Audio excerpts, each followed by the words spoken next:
and welcome to a new episode of PR360. And I'm your host, Brett Deister. If you could please subscribe to PR360 on Apple Podcasts, Google Podcasts, Spotify, and Amazon Music. Leave a review. It really does help with the rankings and let us know how we're doing. But this week, and also watch the videos on YouTube and LinkedIn for seeing our bright, smiling faces as well. But this week, I have Peter Shafer with me, and he is a communication expert that helps leaders and businesses understand and use their data effectively. Everything we could all learn how to use better because there's tons of data out there, and he's going to help us figure all that part out. But he's a great digital communicator. He knows great digital communication is a vital part of businesses and data operations, and he's just a great guy to have on the show. So welcome to the show, Peter. Oh, great to have. Thanks, Brett, for having me, and great to be with you today. Yes, anytime. And my first question I ask all my guests is, are you a coffee or tea drinker? Mostly coffee. It's a great question. Ah, yes. Coffee is the life. And do you have any favorite brands you like, or you just stick to the normal stuff as usual? It's I'm kind of torn between Dunkin' Donuts and Starbucks, so I alternate pretty frequently between the two. But in terms of my actual home brew, it's Dunkin' Donuts. They actually have surprisingly some good coffee, and plus you're on the East Coast, right? So usually East Exactly. Coast is really big on Dunkin' Donuts. Exactly. And can you? I gave a brief introduction, but can you give us a little bit more of an introduction about your expertise to our Sure. guest, Yeah, our absolutely. audience? I'm currently vice president of marketing and sales for the Prosper Group and we do a lot of digital marketing for both corporations, but also for political candidates as well, and do some work um, with different organizations around how to use data better, how to interpret the statistics from social media in a way that can help you uh, keep a campaign moving along and keeping the campaign fresh. My background is both in research, market research, and also in the PR world. I've worked for Weber Shandwick, I've worked for Brunswick Group, I worked with a couple other agencies, Golan as well. But a lot of the time I've worked is, or the data side I've worked is with Gallup Poll, Harris Poll, some of the larger organizations that deal a lot in these big data sets and are looking for trends in different areas, especially around public opinion and what's going to be published by media organizations or what's going to be broadcast by different media outlets. So that's my background in a nutshell. Gotcha. And I mean, there is a lot of data out there. So how can PR pros basically use this effectively? Because not every data is going to be good for them, and some data is better for them. So how do they figure all that part out? Yeah, it's there's no real great playbook right now because as you mentioned, Brett, there's so much data out there and there's so many different sources of the data. That's where I would start is number one, be very comfortable and be very aware of the sources of data that you are tapping into, especially when it's primary data. So, for example, because there's so much data out there, if you aren't confident that it's from a reputable organization or an organization that has actually taken the time to think through the methodology on how to collect the data, on how the schematics on how to interpret the data, it's probably not a good source of data to use. The second is that, and I've noticed this a lot in the agency world recently, is that a lot of the metrics that agencies come up with are oftentimes different than what's actually being measured within the client relationship themselves. And so anything that you can do to broker a deal with your client on data sharing so that you're able to be more effective in interpreting the data, but B, also using that data to be consistent with the way the internal cultures at your clients are and how they're using the data as well. I often find that there's a wall between what the agencies get and what the agencies have versus what the client gets and what the clients have, and sometimes they're telling two very different stories. And you wind up being an arbiter to decide between the two. The third thing I would say is that with the just the growing amount of data that there is, just be more curious about what you can do with some of that data. I think I call this the Excel spreadsheet syndrome. Is that if it doesn't fit in an Excel spreadsheet, then I'm not going to use the data. Oftentimes, some of the data that is actually the most valuable is unstructured, and it won't necessarily fit into the nice box. So be a little bit more curious, be a little bit more observant of what some of these other data sets are, because I think in a lot of ways that's where the real value is starting to emerge for PR firms today.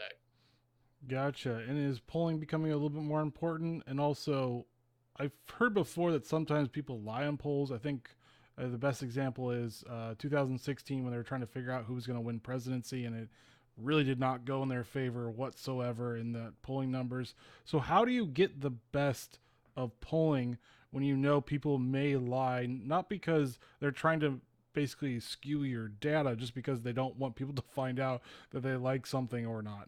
Yeah, that's a great point, Brett. And I think there's been a lot of hand wringing and a lot of soul searching in the polling community around how do we make this better, how do we do better, and there have been some improvements.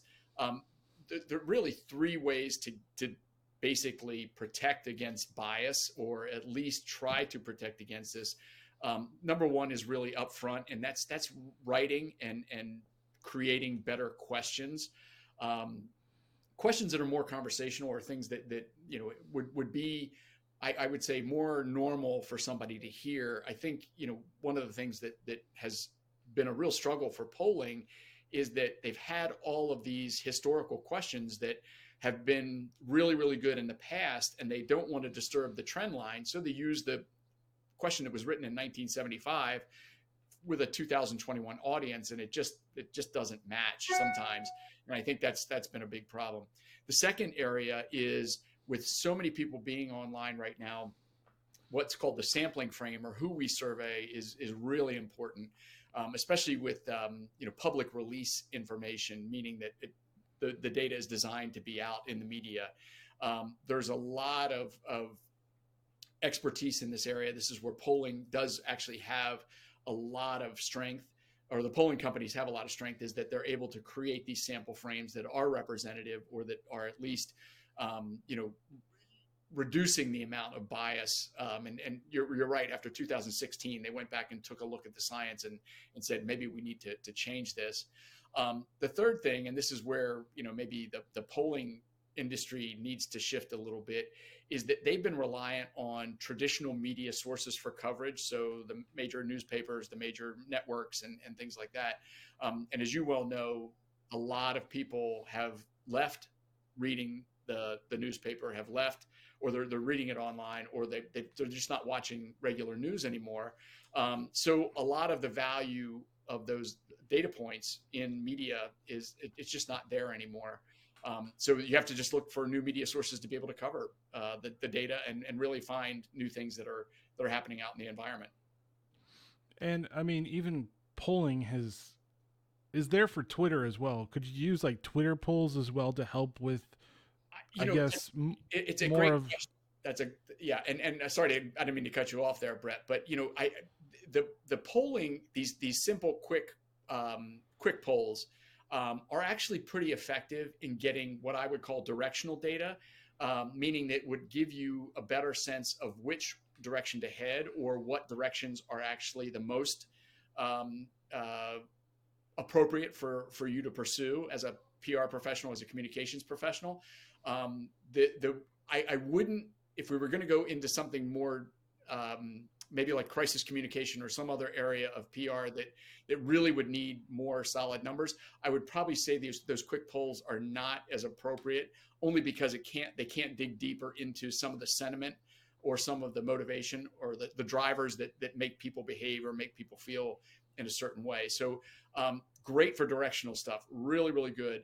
I think, as you well probably know, that the overall budget after COVID increased for market research and polling, simply because everybody needed to get a gauge on what was happening. And so there's been continued growth in budgets over the last 18 months that may get cut back. But as you mentioned earlier, that the distribution of the way research is being done right now is different, and there's more budget that's being spent on big data, probably about the same amount of budget being spent on polling, and probably about the same is spent on market research as well.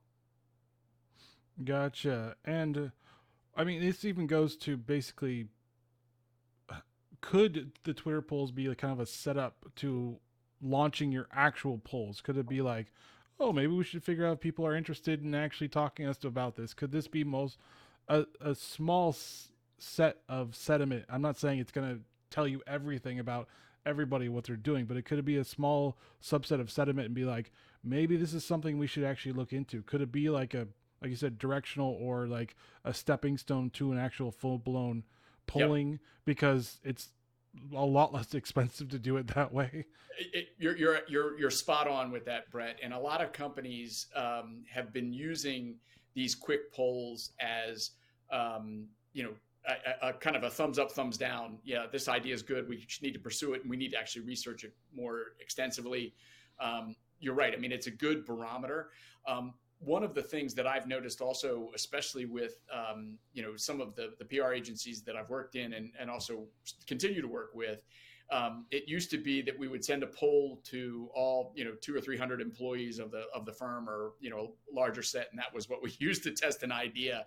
But now it's become so easy and so inexpensive to do it with the general public that it's giving you better results, and it's also giving you better maybe better data in regard to some of the other nuances of a particular issue, especially in a crisis situation.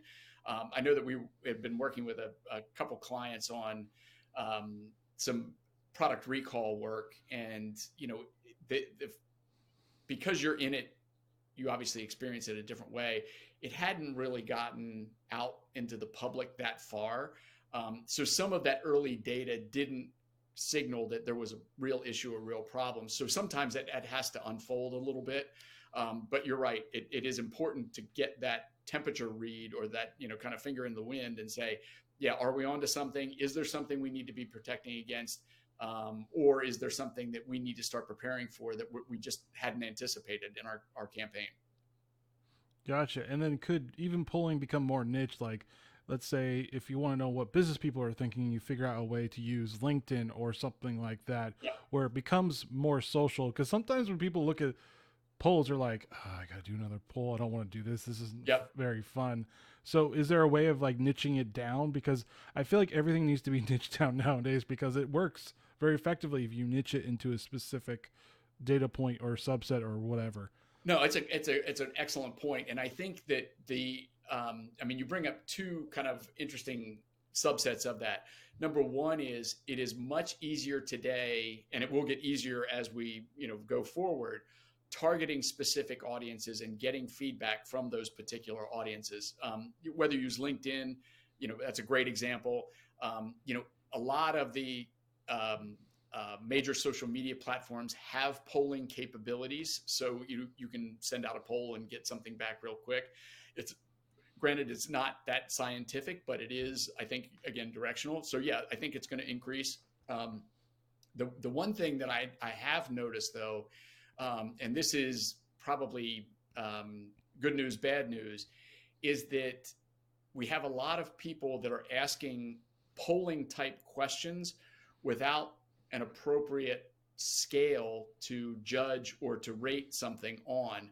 And I'll use this example. I've seen a lot recently where, on LinkedIn, where I get polls, where you only have maybe 3 or 4 options to select from.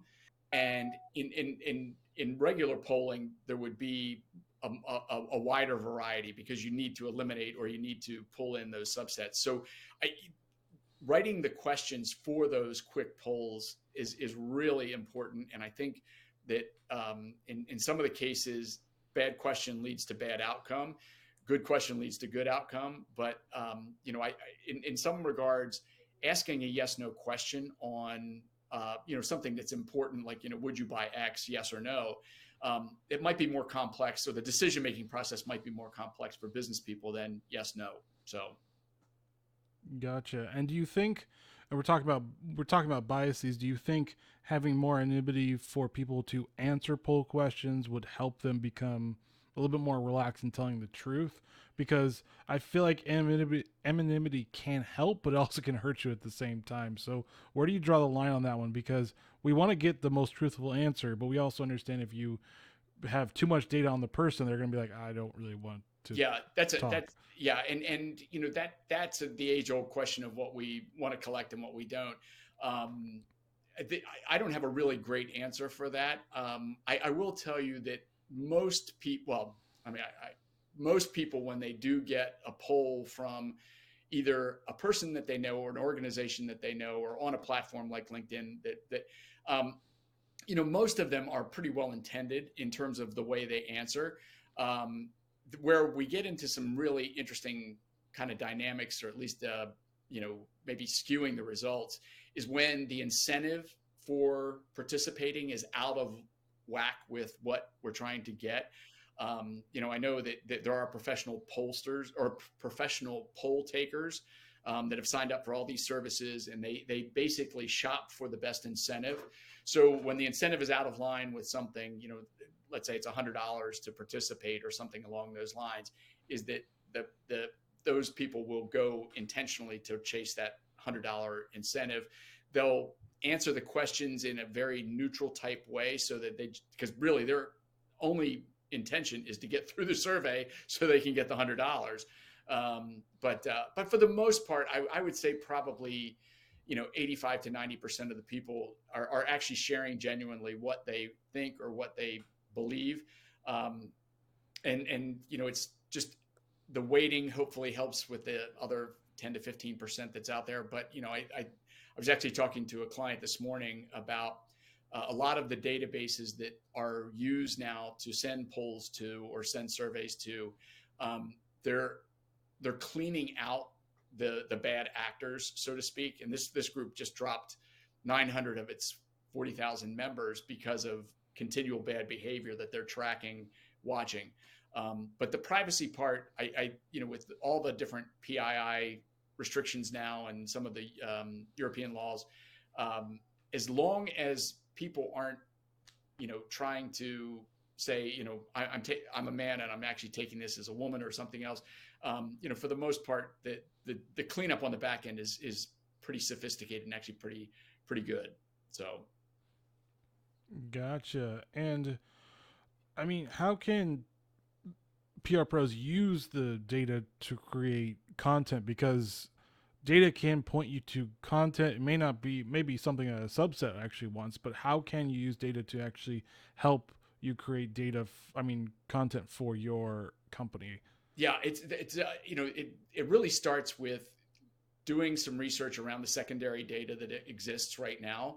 And that, there's so, like you said, there's so much data that you can find kind of what the current environment is. And certainly if you look on social media, you can get a glimpse of what the sentiment is around a particular issue, both pro and middle of the road and con. So you can get a picture of kind of where the landscape is. The second thing and we used to talk about this with clients all the time, was imagine you on the Today Show or in the Wall Street Journal or some publication, seeing a headline that said 62% of X support this, and imagining what those headlines could be, or what those aha points. That's a good way to help develop the questions.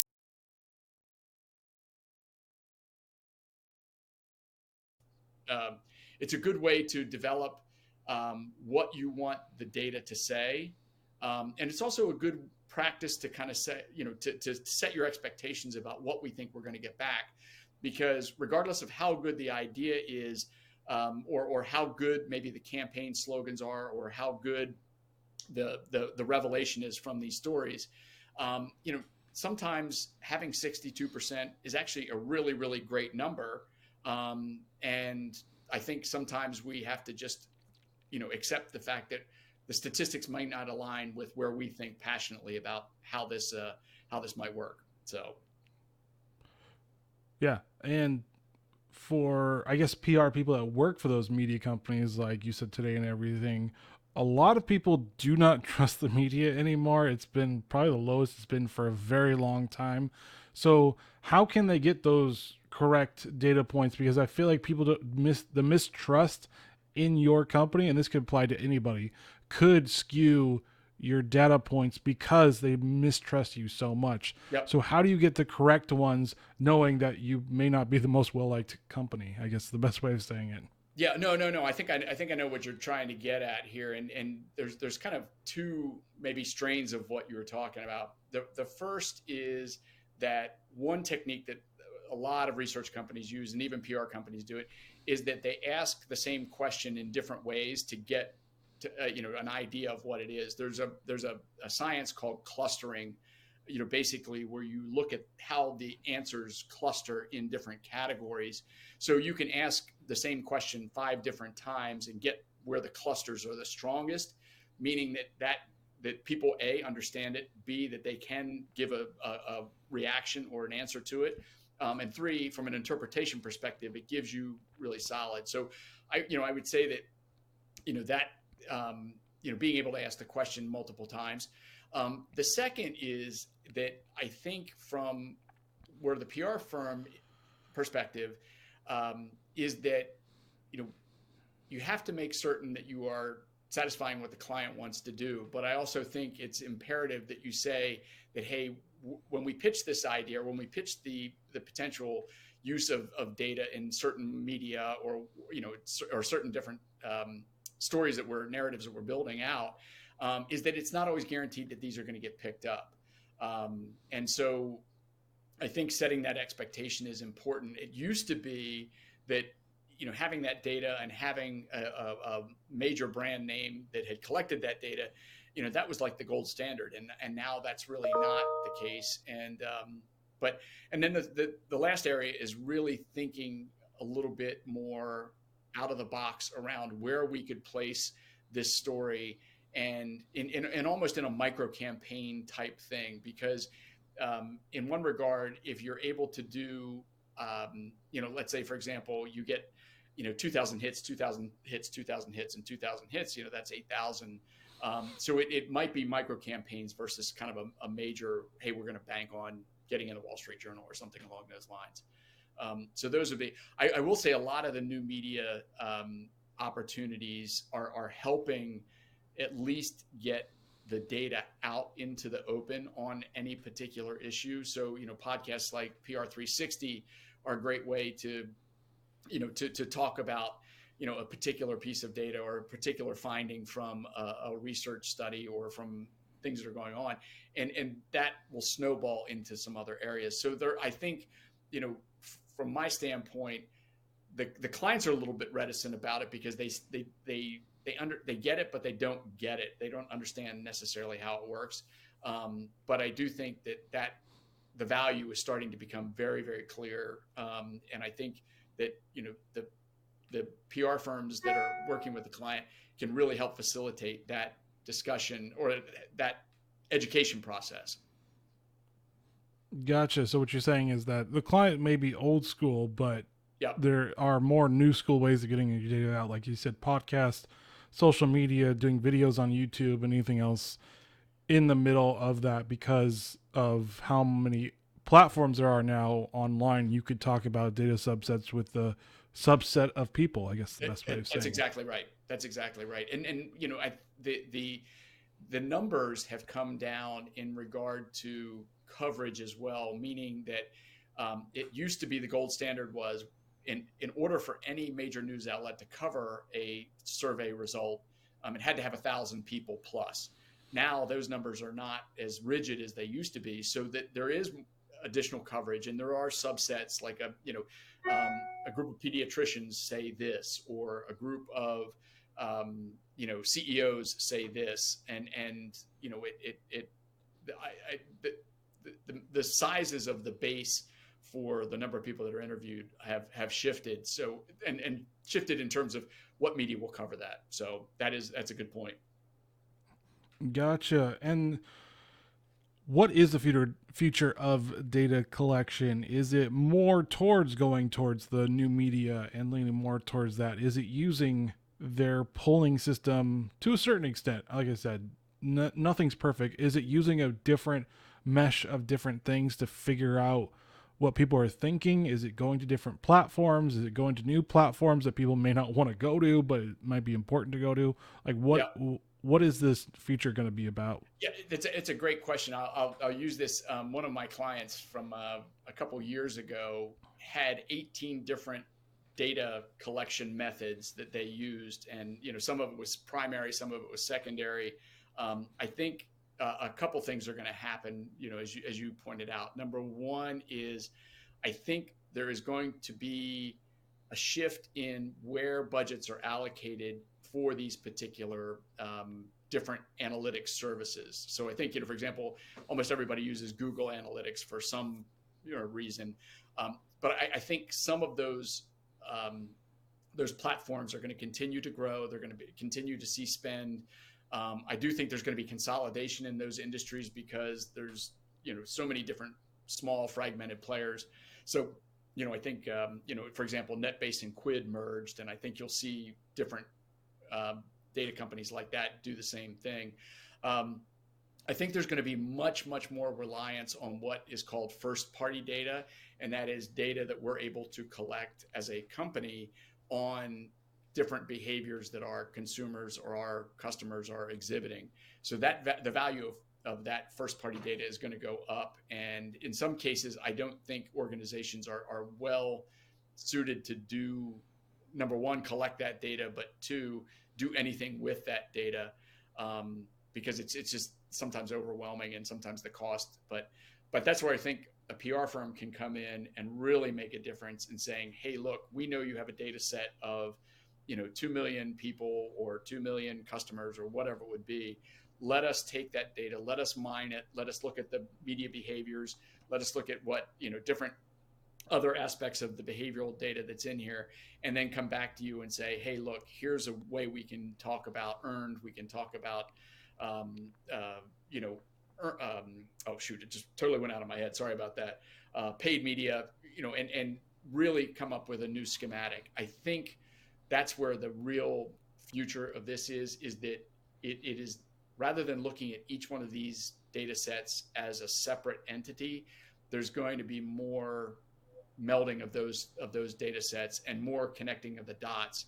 And it kind of reminds me of back in the late 70s, early 80s, maybe, and even early 90s, when the whole econometrics industry blossomed. And it's the same. I think we're in the same spot right now. Is that there are going to be people who can put that data together, piece it together, and really start telling different stories. But more importantly, I think start revealing some things that really are very different. And I'll use this example. Last year, when I was working with a couple different polling companies on some projects, we were detecting already then both mental health issues that were showing up in surveys, but also a level of sentiment and frustration and anger that were coming up in responses as well. And that, being able to pick up on those things early, or being able to pick up on shifts in sentiment early, that's that's going to be hopefully where the PR firms are going to add a huge amount of value to their clients. It's just being able to spot and see those things quickly. So almost like sediment sensing is the best way of saying it. Yeah, and I think it's interesting, and I probably should maybe include this as well. I think one of the shifts is going to be that, and you mentioned it earlier, is that there's going to be more focus and maybe more reliance on what we would call qualitative data, where it's actually words versus a particular scale or score, where we want to know why this is happening versus what is happening, so that you're going to start relying more on contextual data, which is somebody making a comment or somebody writing in a comment, or that there's going to be some longer verbatim of that sentiment. Gotcha. And then fun question for you. What one poll question or maybe poll like fundamentals would you like to get rid of or eliminate or just is terrible and you're like, I hate this, get rid of it, stop it? Oh, that's a great question. The one that really drives me crazy is when I get a survey from whatever company that I've visited, is whether my visit this time would prohibit me or invite me to recommend it to somebody else. The recommendation question is fine, but and I'm sure I'm like you, Brett, is that if I visit the same dry cleaner all the time, or if I go to the same Dunkin' Donuts or whatever, is that habitual. I mean, I'm not going to change that. So my one visit is not going to influence me to go tell 10 of my friends that I recommend, so and so or this Dunkin' Donuts or whatever. But that question keeps popping up because again, it's I'm not sure there's any value to that anymore, quite frankly. So that's the one that drives me crazy the most. And I think if you're just really upset about your one visit, you're going to say no anyways. And if you just went and there was nothing special, you would say, I don't care. Yep. But, so I think one of the things that people are starting to wake up to, and you know this very well, is that if you ask a bad question, you're going to get a bad answer. And if you're not really, if you're not updating or being more modern about your approach to collecting data, all you're doing is just preserving a trend that doesn't necessarily mean anything post-COVID. And so it's a waste of time, it's a waste of money. And the other thing too is you're pissing people off who would be taking your surveys. So you kind of lose on all three fronts. So I think it's being open to changing your questions, because I think a lot of times, and this just may be me, it's just laziness of like, we don't want to change our question. Like did you like your visit? It's like, well, I didn't hate it at the time, but right. Why would I recommend this? You haven't done anything great for me. What's in it for me, basically? Right. And this, I think, people have been so over surveyed and they've been so conditioned because they've seen so many different surveys, is that when they get a bad question like that, they're usually not in a great mindset about it. It's like, this is a waste of time, or they'll bail out or they'll do something else. And and I think we owe it to the people that we're asking to take their time to do this, to give them more substantive and thought-provoking questions. So all right, any final thoughts for listeners? One is, I think that as the evolution of data collection and surveying and polling change, one is be flexible. Two is, as you mentioned, set aside some budget to do some experimentation on a couple things where, it might be a quick poll, it might be something, but try some new methods. Third is that, simple math is fine, but the complexity of some of these data sets does not lend itself to simple math. So don't get into, well, we had 500 responses and 250 this and blah blah blah. That's oversimplification of something that's that complex. But third is just be curious. I mean, or fourth is, I guess, be curious. There's just so much really, really good and rich information that's coming out of this data that is just unused or not exploited enough. And there's some great stories there that I think if we spend some time uncovering them would be really, really smash hits for the clients. All right. Thank you, Peter, for joining PR360 and sharing knowledge on data and data collection. No, thank you, Brett. Happy Thanksgiving. You too. And thank you for listening to PR360. As always, please subscribe to PR360 on Apple Podcasts, Google Podcasts, Spotify, and Amazon Music. Leave a review. It really does help with the rankings and let us know how we're doing. And join me next week as I talk with another great thought leader in the PR industry. All right, guys, stay safe. Get to writing better questions and understanding your data, and see you next week. Later.